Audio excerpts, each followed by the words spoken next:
Hello students, मैं self Poonam Kumawat और इस लेक्चर में हम लोग डिस्कशन कर रहे हैं न्यूक्लिक एसिड के बारे में। तो सबसे पहले देखते हैं कि न्यूक्लिक एसिड को सबसे पहले किसने आइडेंटिफाई किया था। तो या फिर ऐसे भी पूछा जा सकता है कि न्यूक्लिक एसिड की डिस्कवरी किसने की थी। तो इसको फर्स्ट टाइम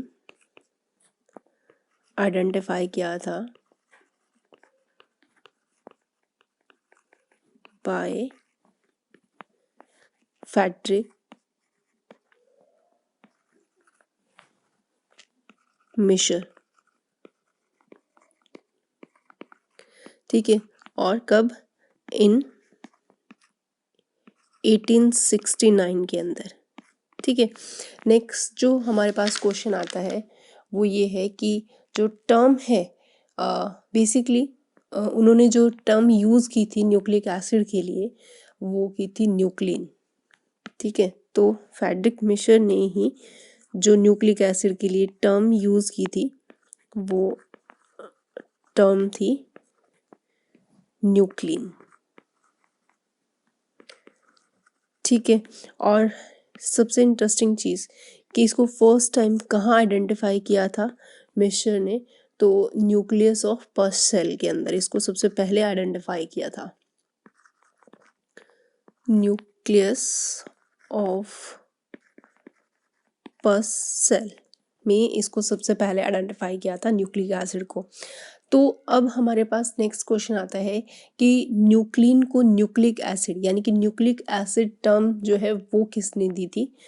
तो हम आंसर करेंगे कि the term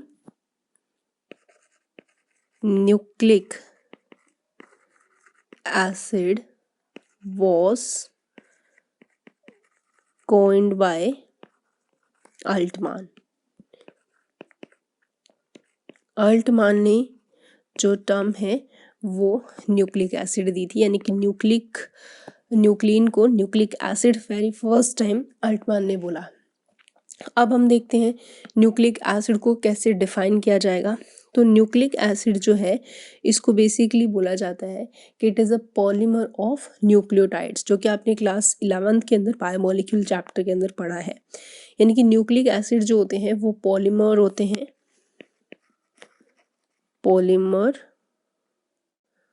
polymers of nucleotides के। ठीक है, तो फिर हमारे पास नेक्स्ट क्वेश्चन आता है कि ये न्यूक्लियोटाइड्स क्या हैं। तो अगर हम न्यूक्लियोटाइड्स की बात करें तो न्यूक्लियोटाइड्स बेसिकली 3 चीज़ों से मिलके बने होते हैं, और ये 3 चीज़ें क्या होती हैं? Nitrogen base pair, pentose sugar या फॉस्फेट। ठीक है, यानी कि nitrogen base pair, pentose sugar और फॉस्फेट को मिला दें तो क्या बनते हैं? न्यूक्लियोटाइड्स बनते हैं। या फिर हम यूँ भी बोल सकते हैं कि न्यूक्लियोटाइड जो है वो बेसिकली बने होते हैं न्यूक्लियोसाइड प्लस फॉस्फेट ग्रुप के। और न्यूक्लियोसाइड की अगर हम बात करें तो न्यूक्लियोसाइड बेसिकली जो बना होता है वो बना होता है nitrogen base pair, nitrogen bases और पेंटोज शुगर का। ठीक है, तो कुछ इस तरीके से हमें जो न्यूक्लियोटाइड बेसिकली न्यूक्लियोटाइड एक मोनोमर है, बहुत सारे न्यूक्लियोटाइड आपस में जुड़ के एक पॉलीमर स्ट्रक्चर बनाते हैं जिसको हम बोलते हैं न्यूक्लिक एसिड। ठीक है, अगर हम लिविंग सिस्टम की बात करें, लिविंग सिस्टम जो कि अर्थ पे प्रेजेंट है, इस सिस्टम में 2 टाइप के न्यूक्लिक एसिड एग्जिस्ट करते हैं। ठीक है, पहला जो न्यूक्लिक एसिड है वो डीएनए है। ठीक है, और जो सेकंड न्यूक्लिक एसिड आता है वो है आरएनए। ठीक है, तो हमें यहाँ पे 2 टाइप के न्यूक्लिक एसिड देखने को मिलते हैं लिविंग सिस्टम में। तो जो डीएनए है, यानी कि डीएनए का जो फुल फॉर्म होता है deoxy ribo nucleic acid and ribo nucleic acid जो कि आरएनए है, तो इसको हम बोलते हैं deoxy ribo nucleic nucleic acid और ये आ जाएगा राइबो न्यूक्लिक एसिड।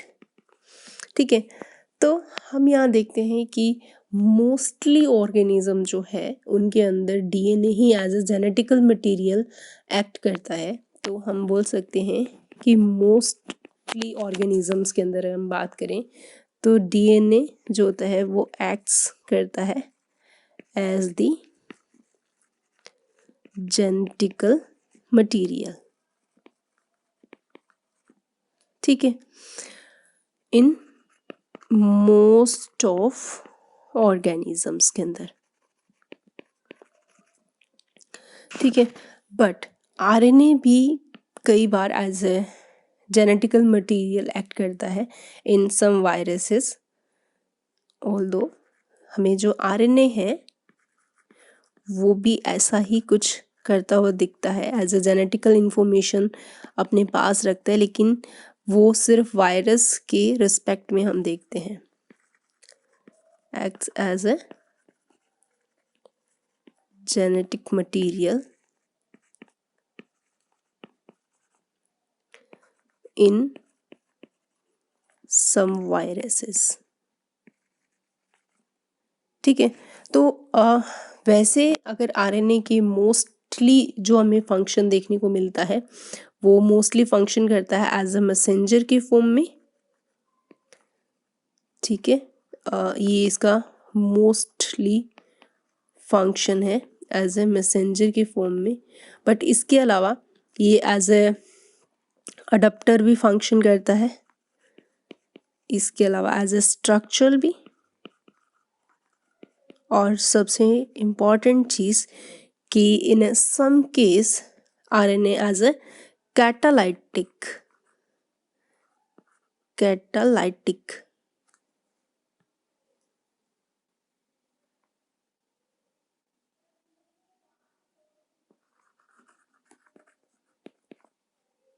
मॉलिक्यूल के फॉर्म में भी एक्ट करता है। ठीक है, तो मेनली तो ये एज ए मैसेंजर ही रहता है, बट एडाप्टर स्ट्रक्चर और कुछ केस में एज ए कैटालाइटिक मॉलिक्यूल ही रहता है। तो अगर बहुत सारी मोनोमर यूनिट्स आपस में जुड़ जाएं तो वो एक पॉलीमर स्ट्रक्चर बनाती है, और न्यूक्लियोटाइड्स जो हैं वो बहुत सारे आपस में जुड़ के एक पॉलीमर न्यूक्लिक एसिड का फॉर्मेशन करता है। तो nucleic acid just a polymer है किसका, मोनोमर यूनिट जो कि आपस में लिंक्ड रहते हैं, और यहाँ पे मोनोमर यूनिट कौन है, न्यूक्लियोटाइड। ठीक है, तो हम यहाँ पे सबसे पहले देखते हैं कि जो ये न्यूक्लियोटाइड्स होते हैं वो आपस में किस तरीके से मतलब अरेंज्ड होते हैं। तो हम लोग यहाँ पे बेसिकली डिस्कशन करेंगे पहले न्यूक्लियोटाइड्स के बारे में। तो हमने अभी अभी डिस्कशन किया न्यूक्लियोटाइड्स के टोटल कितने कंपोनेंट्स होते हैं, 3 कंपोनेंट्स होते हैं जिनको हमने अभी डिस्कशन किया था। पहला जो है वो हमारे पास नाइट्रोजन बेसिस है, सेकंड जो कंपोनेंट आता है वो पेंटोज शुगर है। ठीक है, और जो थर्ड हमारे पास कंपोनेंट है वो रहता है फॉस्फेट ग्रुप। ठीक है, लेकिन पेंटोज शुगर जो है हमने अभी डिस्कशन किया 2 टाइप के न्यूक्लिक एसिड होते हैं। तो अगर हम आरएनए के केस में बात करते हैं तो पेंटोज शुगर जो होती है वो राइबोज होती है, राइबोज शुगर होती है in the case of RNA, but in the case of DNA ये एज ए डीऑक्सीराइबोज शुगर कहलाती है। ठीक है, in the case of DNA. अब हमें देखना है कि ये जो नाइट्रोजन बेसिस होते हैं ये कितने टाइप के होते हैं। तो नाइट्रोजन बेसिस भी 2 टाइप के होते हैं, एक तो रहता है पायरिमिडीन और जो सेकंड रहता है वो है प्यूरिन। ठीक है, पायरिमिडीन और प्यूरिन। पायरिमिडीन के अंदर बेसिकली 3 टाइप के नाइट्रोजन बेसिस आते हैं, साइटोसिन, यूरेसिल एंड थाइमिन। वहीं प्यूरिन्स के अंदर दो टाइप के नाइट्रोजन बेसेस आते हैं, एडेनिन और एक ग्वानिन। ठीक है, तो इस तरीके से हमारे पास टोटल 5 तरह के नाइट्रोजन बेसेस प्रेजेंट है। ठीक है, उनमें से 3 तो है पायरेमिडिन और 2 है प्यूरिन। ठीक है, तो अगर हम इनके अंदर और स्ट्रक्चर की बात करें तो सबसे पहले पायरेमिडिन की अगर हम बात करें, पायरेमिडिन्स में, तो पायरेमिडिन्स में हम लोग क्या देखते हैं कि इसके अंदर पायरेमिडिन्स जो होते हैं वो एक ही पायरेमिडिन रिंग से बने होते हैं, यानी कि इनके पास स्केलेटन रिंग जो होती है उसके अंदर 2 नाइट्रोजन और 4 कार्बन एटम से जुड़ी हुई एक सिंगल रिंग स्ट्रक्चर होती है पायरेमिडिन की। तो पायरेमिडिन जो होते हैं वो कंसिस्ट होते हैं 1 पायरेमिडिन रिंग। ठीक है, और ये जो पायरेमिडिन रिंग है इसके अंदर हमें एटम्स की बात करें तो इसके अंदर 2 एटम तो हमें नाइट्रोजन के और 4 एटम यहाँ पे कार्बन के देखने को मिलते हैं। ठीक है, और वहीं अगर हम प्यूरिन की बात करें तो प्यूरिन्स जो है वो बेसिकली कंसिस्ट होती है 2 रिंग की, 2 रिंग प्रेजेंट होते हैं, कंसिस्ट ऑफ 2 रिंग्स। ये दोनों रिंग कौन कौन सी है, एक तो रिंग रहती है पायरेमिडिन रिंग और जो सेकंड रिंग होती है वो रहती है इमिडिजोल रिंग। ठीक है, तो जो पायरेमिडिन रिंग होती है उसके अंदर 2 नाइट्रोजन और प्लस 4 कार्बन, जबकि इमिडिजोल रिंग होती है उसमें 2 नाइट्रोजन और प्लस 3 कार्बन प्रेजेंट होते हैं। ठीक है, तो एग्जाम्पल हम लोगों ने अभी देखा, जो पायरेमिडिन है उसके एग्जाम्पल में हमारे पास जो रहता है वो है साइटोसिन है, यूरेसिल है और थाइमिन है। ठीक है, तो साइटोसिन जो है बेसिकली हमें डीएनए में भी देखने को मिलेगा और प्लस आरएनए में भी देखने को मिलेगा, जबकि uracil only and only RNA में होता है और ये ओनली एंड ओनली थाइमिन जो होता है डीएनए में होता है। वहीं अगर प्यूरिन की बात करें तो प्यूरिन हमारे पास जो है वो एडेनिन और ग्वानिन है। एडेनिन जो है वो हमें कहाँ देखने को मिलता है, यानी कि एडेनिन की प्रेजेंस जो रहती है वो हमें डीएनए और आरएनए दोनों में देखने को मिलती है और ग्वानिन भी डीएनए और आरएनए दोनों में देखने को मिलते हैं, यानी कि इनकी प्रेजेंस हमें डीएनए और प्लस आरएनए दोनों के अंदर ही देखने को मिलती है। डायग्रामेटिक व्यू देखें इन सब का तो कुछ इस तरीके से होगा। तो इस डायग्राम में आप देख सकते हैं जो प्यूरिन है उसमें ग्वानिन और एडेनिन प्रेजेंट है जो 2 रिंग की बनी हुई है, जबकि पायरेमिडिन होते हैं वो सिंगल रिंग की स्ट्रक्चर होती है जिसमें साइटोसिन, थाइमिन और यूरेसिल आता है। ठीक है, थाइमिन जो है वो सिर्फ डीएनए में मिलेगा और यूरेसिल हमें सिर्फ आरएनए के अंदर ही देखने को मिलेगा, जबकि ग्वानिन, एडेनिन और साइटोसिन ये हमें डीएनए और आरएनए दोनों के अंदर ही देखने को मिलेंगे, यानी कि ये डीएनए में भी होंगे और प्लस आरएनए के अंदर भी इनकी प्रेजेंस हमें देखने को मिलती है। अब क्वेश्चन आता है सबसे इम्पॉर्टेंट चीज़ कि यहाँ पे न्यूक्लियोटाइड और न्यूक्लियोसाइड टर्म्स जो हम यूज़ करते हैं उनका क्या मतलब होता है, क्योंकि नाइट्रोजन बेस पेयर्स जो होते हैं ना वो बॉन्ड करते हैं first carbon of pentose sugar और जिससे कि न्यूक्लियोसाइड का फॉर्मेशन होता है। और अभी हम लोग पेंटोस शुगर की बात कर रहे थे, यानी कि ये तो थे नाइट्रोजन बेस पेयर। अगर पेंटोस शुगर की बात करें, पेंटोस शुगर, तो हम लोग जानते हैं कि जो पेंटोस शुगर है वो 2 टाइप की होती हैं, डीएनए में अलग और आरएनए में अलग। देखो, अगर हम लोग सबसे पहले विद रिस्पेक्ट ऑफ डीएनए देखें तो डीएनए के अंदर जो पेंटोस शुगर होगी वो क्या कहलाएगी, डीऑक्सीराइबोस शुगर कहलाती है, जो कि हम कुछ इस तरीके से उसको बनाते हैं। ठीक है, तो यहाँ पे फर्स्ट कार्बन पे OH और H ग्रुप की प्रेजेंस, लेकिन सेकंड कार्बन जो है ये सेकंड कार्बन है और सेकंड कार्बन के ऊपर सिर्फ H ग्रुप की प्रेजेंस हमें देखने को मिलती है। ठीक है, बाकी के ऊपर H और H। ठीक है, और यहाँ पे फिफ्थ कार्बन से। ठीक है, तो इस तरह की जो शुगर होती है इसको हम क्या बोलते हैं, डीऑक्सी राइबोस शुगर। ठीक है, वहीं अगर हम आरएनए के रिस्पेक्ट में बात करें तो आरएनए के अंदर जो शुगर होती है वो अलग टाइप की होती है। आरएनए के अंदर जो शुगर है उसके अंदर हमें फर्स्ट कार्बन पे H और OH ग्रुप देखने को मिलते हैं। इनफैक्ट सेकंड कार्बन पे भी हमें OH ग्रुप की जो है प्रेजेंस देखने को मिलती है, जो कि डीएनए के अंदर हमें नहीं देखने को मिलती। तो इस तरह से डीएनए और आरएनए दोनों के अंदर ही जो पेंटोज शुगर है वो वेरी करती है, और ऐसी शुगर को हम क्या बोलते हैं, राइबोस शुगर। ठीक है, तो ओवरऑल जो पेंटोज शुगर होती है उसके अंदर 5 कार्बन प्रेजेंट होते हैं। अगर नंबरिंग करें, ये फर्स्ट कार्बन, सेकंड, थर्ड और फोर्थ, और ये फिफ्थ कार्बन। ठीक है, तो अभी हम लोग न्यूक्लियोसाइड की बात कर रहे थे कि जो न्यूक्लियोसाइड है वो कैसे बनता है, क्योंकि न्यूक्लियोसाइड और न्यूक्लियोटाइड जो ये टर्म है ये क्लियर होना बहुत ज़रूरी है।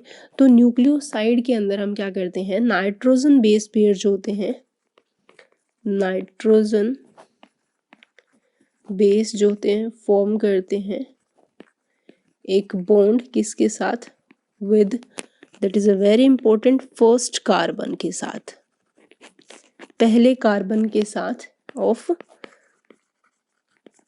Pentose sugar. ठीक है, और इसको हम क्या बोलते हैं, न्यूक्लियोसाइड नाम देते हैं। ठीक है, तो यानी कि जो पेंटोज शुगर है इस तरह, और इसके फर्स्ट कार्बन से अगर नाइट्रोजन बेस पेयर आके जुड़ जाए, नाइट्रोजन बेस पेयर में A, T, G, C, ठीक है, या फिर अगर डीएनए के रिस्पेक्ट में तो ये होगा, और आरएनए की रिस्पेक्ट में ये बेसिस चेंज हो जाएंगे, वहाँ पे A, U, G और C, ये हमें आरएनए के रिस्पेक्ट में इनमें से कोई सा भी एक नाइट्रोजन बेस पेयर शुगर के साथ ऑक्सी या डीऑक्सी राइबोस शुगर के साथ अटैच हो जाता है तो उसको हम क्या बोलते हैं, न्यूक्लियोसाइड बोलते हैं। ठीक है, और जबकि न्यूक्लियोटाइड की अगर हम बात करेंगे, न्यूक्लियोटाइड, तो यहाँ पे फिर हमारी स्ट्रक्चर में जो वेरिएशन आता है, इसके अंदर हमें क्या देखने को मिलता है कि यहाँ पे फॉस्फेट ग्रुप का भी एक एडिशन हमें देखने को मिलता है। ठीक है, तो यहाँ पे हाँ, जो nitrogen base pair plus pentose sugar plus एक फॉस्फेट ग्रुप, ये आपस में जुड़ के क्या बनाते हैं, न्यूक्लियोटाइड का फॉर्मेशन करते हैं।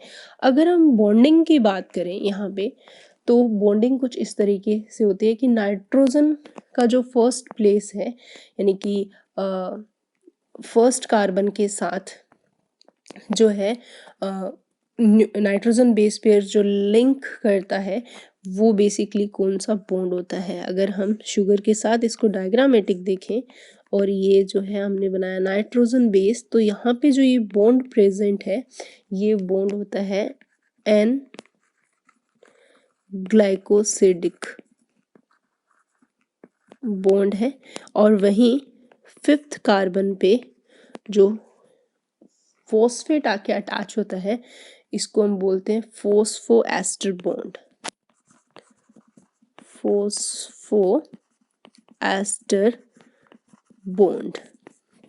ठीक है, तो इस तरीके से कंप्लीट एक न्यूक्लियोटाइड की स्ट्रक्चर हमें देखने को मिलती है। ठीक है, तो न्यूक्लियोटाइड बेसिकली एक मोनोमर यूनिट है। ठीक है, तो इनको एज अ डायग्रामेटिक देखें तो कुछ इस तरीके से होगा। अगर हम डीएनए न्यूक्लियोटाइड्स की स्ट्रक्चर की बात करें तो हमें यहाँ पे दो चीज़ें ध्यान में रखनी है, एक तो सेकंड कार्बन पे OH ग्रुप की प्रेजेंस, और फर्स्ट कार्बन पे हमें नाइट्रोजन बेस, और नाइट्रोजन बेस में A, C, GT, adenine, cytosine, guanine, thymine के अंदर कोई सा भी एक नाइट्रोजन बेस पेयर आ सकता है। शुगर डीऑक्सीराइबोज रहती है और एक फॉस्फेट ग्रुप की जो प्रेजेंस रहती है। वहीं अगर RNA के बारे में बात करें तो फॉस्फेट ग्रुप भी है, लेकिन शुगर चेंज होगी राइबो शुगर, सेकंड कार्बन पे OH ग्रुप जो कि बहुत ही हाईली रिएक्टिव बनाता है OH ग्रुप RNA को, और बेस पेयर भी चेंज हो सकते हैं, एडेनिन, साइटोसिन, ग्वानिन और थायमिन की जगह यूरेसिल आ जाता है। तो DNA के न्यूक्लियोटाइड जो है हमें 4 टाइप के देखने को मिलेंगे, जो कि इस तरीके से है, एडेनिन के साथ, ग्वानिन, साइटोसिन और थायमिन के साथ इस तरीके के न्यूक्लियोटाइड बनेंगे, जबकि RNA में यही न्यूक्लियोटाइड सेम रहेंगे बट OH ग्रुप की प्रेजेंस चेंज हो जाएगी और एक यूरेसिल की प्रेजेंस, यानी कि RNA में भी कितने न्यूक्लियोटाइड्स होते हैं, 4 टाइप के न्यूक्लियोटाइड्स होते हैं। अब हमें देखना है कि ये न्यूक्लियोटाइड्स आपस में जुड़कर किस तरीके से पॉलीमर फॉर्म बनाते हैं। ठीक है, एक से दूसरा न्यूक्लियोटाइड अटैच होकर एक पॉलीमर स्ट्रक्चर का फॉर्मेशन करता है। और इसके साथ साथ हमें अलग से भी राइबोन्यूक्लियोसाइड्स और राइबोन्यूक्लियोटाइड्स पता होना चाहिए। वैसे ही डीऑक्सी राइबोन्यूक्लियोसाइड्स और डीऑक्सी राइबोन्यूक्लियोटाइड्स के बारे में भी पता होना चाहिए, क्योंकि ये भी एक बहुत अच्छा क्वेश्चन बनता है। देखो, न्यूक्लियोसाइड के बारे में अगर हम बात करें तो हमारे पास शुगर थी और नाइट्रोजन बेस पेयर होते हैं, लेकिन न्यूक्लियोटाइड्स की जब बात आती है तो शुगर होता है, फॉस्फेट ग्रुप होता है और नाइट्रोजन बेस प्रेजेंट होता है।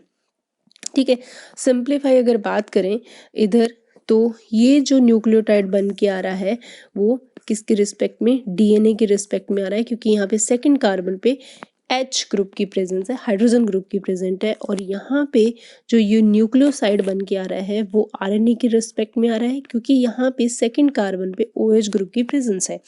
तो अगर हम डिफरेंट टाइप ऑफ न्यूक्लियोसाइड्स की बात करें तो RNA के न्यूक्लियोसाइड्स में देखें तो एडेनोसाइन, साइटिडीन और ग्वानोसिन और यूरिडिन। ठीक है, वहीं राइबोन्यूक्लियोटाइड्स की बात करें तो यहाँ पे चेंज हो जाएंगे, क्योंकि अब यहाँ पे फॉस्फेट ग्रुप ऐड होने के बाद में जो एडिनोसाइन है इसको अब क्या बोलेंगे, एडेनिलिक एसिड, साइटिडीन को हम साइटिडिलिक एसिड, ग्वानोसाइन को ग्वानिलिक एसिड और यूरिडीन को यूरिडाइलिक एसिड के नाम से जानते हैं। तो ये बात चल रही है किसके रिस्पेक्ट में, RNA। वहीं अगर हम DNA के रिस्पेक्ट में बात करें तो चेंज हो जाएंगे, न्यूक्लियोसाइड्स क्या होंगे और न्यूक्लियोटाइड्स क्या होंगे। तो DNA के रिस्पेक्ट में डीऑक्सी एडेनोसाइन हो जाएगा, डीऑक्सी साइटिडीन हो जाएगा, डीऑक्सी ग्वानोसाइन हो जाएगा और डीऑक्सी थाइमिडीन हो जाएगा, और यहाँ पे एडेनिलिक एसिड जो है वो ऐड हो जाएगा। ठीक है, साइटिडिक एसिड हो गया, ग्वानिलिक एसिड हो गया और थाइमिडीन एसिड हो गया। तो इस तरीके से हमारे पास DNA और RNA के न्यूक्लियोसाइड और न्यूक्लियोटाइड भी अलग अलग हम लोग करके देखते हैं। अब हमें पता है कि न्यूक्लियोटाइड जो होते हैं वो आपस में जुड़ते हैं, और किस तरीके से जुड़ते हैं अगर हम देखें तो एक शुगर हमारे पास हम बनाते हैं, और यहाँ पे हमने बनाया नाइट्रोजन बेस। ठीक है, और इसके 5th कार्बन पे हमने बनाया जो है फॉस्फेट ग्रुप। तो ये जो है ये शुगर होगी, नाइट्रोजन बेस पेयर हो गया। तो ये जो स्ट्रक्चर है वो किसकी है, न्यूक्लियोटाइड की है। ठीक है, तो एक न्यूक्लियोटाइड जो है दूसरे न्यूक्लियोटाइड से अटैच होगा। ठीक है, तो दूसरा न्यूक्लियोटाइड भी सेम ही होगा इस तरीके से। ठीक है, तो अब हमें देखना है एक न्यूक्लियोटाइड दूसरे न्यूक्लियोटाइड से कैसे जुड़ता है और किस तरीके से वो ये भी एक मोनोमर है। ठीक है, ये भी एक मोनोमर है और ये आपस में जुड़कर एक पॉलीमर स्ट्रक्चर का फॉर्मेशन करते हैं, और जो पॉलीमर स्ट्रक्चर आती है उसको हम कहते हैं न्यूक्लिक एसिड, हम नाम देते हैं। तो डायग्रामेटिक देखें इसका व्यू, तो कुछ इस तरीके से हमें स्ट्रक्चर देखने को मिलती है। एक सिंगल स्टैंड यहाँ पे आपके सामने दिखाई गई है, ये शुगर है और ये फॉस्फेट। ठीक है, और शुगर, फिर फॉस्फेट, शुगर, फॉस्फेट और शुगर का एक बैकबोन बनता है, जहाँ पे डिफरेंट टाइप ऑफ हमें क्या देखने को मिल रहे हैं, बेस पेयर्स जो है हमें देखने को मिलते हैं। तो अगर हम देखें यहाँ पे कि शुगर के फर्स्ट कार्बन पे ये फर्स्ट कार्बन है, ये सेकंड, ये थर्ड, ये फोर्थ और फिफ्थ कार्बन पे क्या जुड़ा हुआ है, फॉस्फेट ग्रुप। तो यहाँ पे जो थर्ड कार्बन एंड है वो फ्री है और इधर इधर देखें तो ये 5 एंड जो है वो फ्री है। तो एक न्यूक्लियोटाइड दूसरे न्यूक्लियोटाइड के साथ, यानी कि ये एक कंप्लीट न्यूक्लियोटाइड है और इधर ये एक कंप्लीट न्यूक्लियोटाइड है, ठीक है। तो इनके बीच जो ये स्पेसिफिक बॉन्ड प्रेजेंट है, इस बॉन्ड को हम बोलते हैं फॉस्फोडाइएस्टर बॉन्ड, ठीक है। तो इस तरीके से सारे न्यूक्लियोटाइड इन बॉन्ड के थ्रू, ये थर्ड न्यूक्लियोटाइड है, ये फोर्थ न्यूक्लियोटाइड है, तो इस तरीके से आपस में जुड़कर एक सिंगल स्ट्रक्चर का फॉर्मेशन करते हैं। यानी कि ये जो हमारे सामने चेन दिख रही है वो बेसिकली क्या है, एक पॉली न्यूक्लियोटाइड चेन है, ठीक है। और ये एक सिंगल स्टैंडर्ड है जिसकी अगर पोलरिटी की बात करें, ये 5 प्राइम तो ये 3 प्राइम है, ठीक है। वहीं हमें पता है कि जो यहाँ पे दो न्यूक्लियोटाइड जो है लिंक्ड रहते हैं वो 3 prime to 5 prime phosphodiester linkage bond से, जिससे क्या बनता है, डाई न्यूक्लियोटाइड का फॉर्मेशन होता है। That is a very very important point कि कौन सा कहाँ पे जुड़ता है। तो फॉस्फेट ग्रुप की अगर हम बात करें, फॉस्फेट जो ग्रुप है ये कहाँ लिंक्ड होगा, linked to 5 prime OH of a nucleoside, ठीक है। सबसे इंपॉर्टेंट चीज, through a phosphoester linkage, through phosphoester linkage,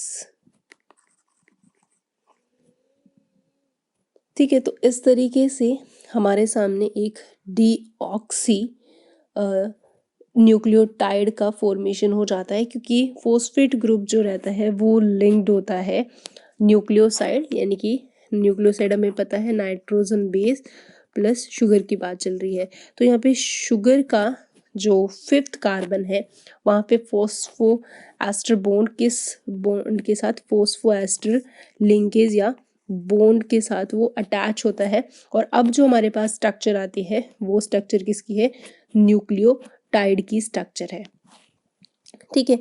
इसके बाद में हम देखते हैं कि ये एक क्या बन गया, जब एक फॉस्फेट ग्रुप इनके साथ जुड़ गया तो बेसिकली ये एक पूरी की पूरी जो स्ट्रक्चर हमारे सामने आई है वो क्या है, एक न्यूक्लियोटाइड है, ठीक है। अब एक न्यूक्लियोटाइड दूसरे न्यूक्लियोटाइड के साथ हमें जोड़ना है, ठीक है। तो यहाँ पे इन दोनों न्यूक्लियोटाइड के बीच में, यानी कि दो न्यूक्लियोटाइड जो है ये कैसे लिंक्ड होते हैं, तो हम बोलेंगे कि to nucleotides are linked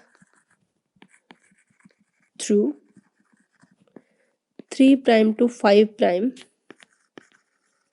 phosphodiester linkage. That is a very important point, जिससे क्या बन जाएगा, to form a dinucleotide, ठीक है। इसी तरीके से बहुत सारे न्यूक्लियोटाइड आपस में जुड़कर एक चेन बना लेते हैं जिसको हम बोलते हैं पॉली न्यूक्लियोटाइड चेन, जो कि हमारे सामने है। तो इस तरीके से एक सिंगल चेन का फॉर्मेशन होता है, ठीक है। तो एक पॉलीमर के अंदर हम देखें तो एक एंड फ्री रहता है जिसकी पोलरिटी 5 प्राइम रहती है और एक 3 एंड पोलरिटी का एंड जो है वो फ्री रहता है। तो राइबोज का 5 प्राइम एंड और शुगर का एक 3 प्राइम एंड जो दोनों सिरे पे क्या रहता है, फ्री रहता है। तो इस तरीके की जो पोलरिटी रहती है 3 प्राइम के अंदर तो OH ग्रुप के साथ रहती है और 5 प्राइम के अंदर जो है पॉलीन्यूक्लियोटाइड चेन के अंदर वन साइडेड जो एंड है वो प्रेजेंट रहता है, ठीक है।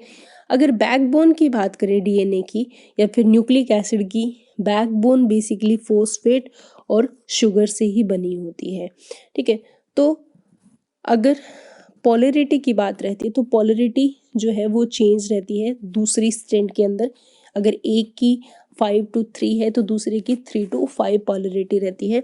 और बैकबोन की बात करें कि जो बैकबोन है, बैकबोन किसके अंदर, ए पॉलीन्यूक्लियोटाइड चेन के अंदर, वो हमें अलग देखने को मिलती है, is formed due to sugar and phosphates, that is a very important। इन दोनों से मिलकर हमें क्या बनती है, एक पोलरिटी, एक बैकबोन का फॉर्मेशन होता है न्यूक्लिक एसिड की या पॉलीन्यूक्लियोटाइड के अंदर। ठीक है, तो यहाँ पे हम लोग देखते हैं कि जो पोलरिटी की बात कर रहे हैं तो एक के अंदर 5 प्राइम एंड और एक पे 3 प्राइम एंड जो है वो हमें देखने को मिलता है। 5 प्राइम एंड जो न्यूक्लियोटाइड चेन का, वो एक साइड की पोलरिटी डिसाइड करता है और जो दूसरे साइड का है वो दूसरे साइड की पोलरिटी जो कि OH ग्रुप के साथ हमें देखने को मिलती है। ये जो रहती है वो एक सिंगल स्ट्रैंड है। ठीक है, वहीं अगर हम डबल स्टैंड का फॉर्मेशन करें तो डबल स्टैंड जो है वो हमारे सामने किस तरीके से आएगी, उसको डायग्राम वाइज देख। तो ये जो है हमारे सामने क्या है, double standard poly nucleotide chain है। ठीक है, डबल स्टैंडर्ड, और डबल स्टैंडर्ड में पोलरिटी को अगर बहुत ध्यान से देखें तो इधर अगर 5 प्राइम एंड है तो इसका 3 प्राइम, जबकि दूसरी स्टैंड जस्ट अपोजिट रहती है। यहाँ पे 5 प्राइम है तो इधर की साइड में 3 प्राइम एंड रहता है। तो हम बोल सकते हैं कि जब भी डबल स्टैंड की बात चलेगी तो दूसरी स्टैंड हमेशा इसकी कॉम्प्लीमेंट्री स्टैंड होती है, जो कि आपस में किससे जुड़ी रहती है, हाइड्रोजन बॉन्ड्स के साथ। ठीक है, और इन हाइड्रोजन बॉन्ड्स की अगर हम बात करें तो ये जो हाइड्रोजन बॉन्ड्स होते हैं वो डीएनए के अंदर अलग और आरएनए में अलग रहते हैं। डीएनए के अंदर अगर बॉन्डिंग देखें तो एडेनिन की डबल बॉन्ड थाइमिन के साथ, और जो ग्वानिन है इसकी ट्रिपल हाइड्रोजन बॉन्ड और साइटोसिन के साथ देखने को मिलती है। ये हाइड्रोजन बॉन्डिंग एक प्यूरिन जो होता है एक पिरामिडिन से अटैच होता है, जबकि आरएनए के अंदर ये चेंज हो जाएगा। एक जो एडेनिन है डबल हाइड्रोजन बॉन्ड के साथ यूरेसिल के साथ, जबकि ग्वानिन ट्रिपल बॉन्ड साइटोसिन के साथ ही अटैच होता है। तो इस तरीके से ये दोनों टाइप के न्यूक्लिक एसिड के अंदर बॉन्डिंग भी अलग अलग रहती है, स्पेसिफिक थाइमिन और यूरेसिल के रिस्पेक्ट में। तो इस तरीके से दोनों जो स्टैंड है आपस में किससे जुड़ी हुई है, हाइड्रोजन बॉन्ड के साथ जुड़ी हुई है। और एक स्टैंड का जो बैकबोन है वो शुगर और फॉस्फेट बनाती है। एक स्टैंड जो होती है दूसरी स्टैंड की जस्ट कॉम्प्लीमेंट्री स्टैंड होती है, जस्ट अपोजिट स्टैंड होती है। ठीक है, तो इसका मतलब कि एक बेस पेयरिंग कन्फर्मर्स में हम देख सकते हैं कि बहुत ही यूनिक प्रॉपर्टी होती है एक पॉलीन्यूक्लियोटाइड चेन की। अगर एक चेन हमें पता है तो दूसरी चेन को, पॉलीन्यूक्लियोटाइड चेन को हम क्या कर सकते हैं, इजीली प्रिडिक्ट किया जा सकता है, क्योंकि हमें पता है कि दोनों एक दूसरे की किस तरीके से रहती है, कॉम्प्लीमेंट्री रहती है। ठीक है, टू ईच अदर। ठीक है, तो अगर हम एक स्टैंड का पता है तो दूसरी स्टैंड को हम क्या कर सकते हैं, प्रिडिक्ट कर सकते हैं। तो जो स्टैंड हमारे सामने रहती है वो तो एज अ टेम्पलेट या फिर एज अ पेरेंट स्टैंड होती है, और जिसको देख के बनाई जाती है वो न्यू स्टैंड कहलाएगी। ठीक है, तो इस तरीके से हमारे पास डीएनए की जो एग्जैक्ट स्ट्रक्चर आती है वो कुछ डीएनए या आरएनए न्यूक्लिक एसिड की वो कुछ इस तरीके से आएगी। तो यहाँ हम स्पेसिफिक बात करेंगे न्यूक्लिक एसिड में डीएनए के रिस्पेक्ट में। स्पेसिफिक तो डीएनए में एडेनिन, थाइमिन, ग्वानिन और साइटोसिन की प्रेजेंस हमें देखने को मिलती है, और डीएनए जो रहता है वो डबल स्टैंडर्ड भी रहता है। ठीक है, और मोस्टली तो आरएनए सिंगल स्टैंड होता है, लेकिन एक्सेप्शनली हमें जो है वो अलग तरीके से देखने को मिलता है। एक्सेप्शन के फॉर्म में अगर देखें तो आरएनए जो है वो बेसिकली डबल स्टैंडर्ड भी देखने को मिलता है रियो वायरस के अंदर, जो हम आगे डिस्कशन करेंगे। यहाँ पे स्पेसिफिक अगर हम बात करें तो जो एंटी पैरेलल डीएनए स्ट्रैंड हमें देखने को मिल रही है, ठीक है, जो कि ये फॉस्फेट, ये sugar, phosphate sugar, phosphate sugar, phosphate sugar, ये स्ट्रैंड एक तरफ है, तो ये वाली इसकी जस्ट एंटी पैरेलल स्ट्रैंड है, ठीक है। तो इस तरीके से हमारे सामने ये एक इनकी मॉलिक्यूलर लेवल पे स्ट्रक्चर देखने को मिलती है और आपस में जो है हाइड्रोजन बॉन्ड से जुड़े हुए हैं। तो यहाँ पे लीडर की बात करें तो शुगर और फॉस्फेट की बैकबोन है हमारे सामने, और एक लीडर सीक्वेंस हमें इस तरीके से बनती है, ठीक है। ये तो एक न्यूक्लिक एसिड की कॉमन स्ट्रक्चर या पॉलीपेप्टाइड जो स्ट्रक्चर है वो इस तरीके से देखने को मिलती है, लेकिन डीएनए का जो ये स्ट्रक्चर है, ये स्ट्रक्चर कहलाती है डबल हेलिक्स। इस मॉडल पे हम डिस्कशन करेंगे नेक्स्ट क्लास में। तब तक के लिए stay happy, keep studying, thank you.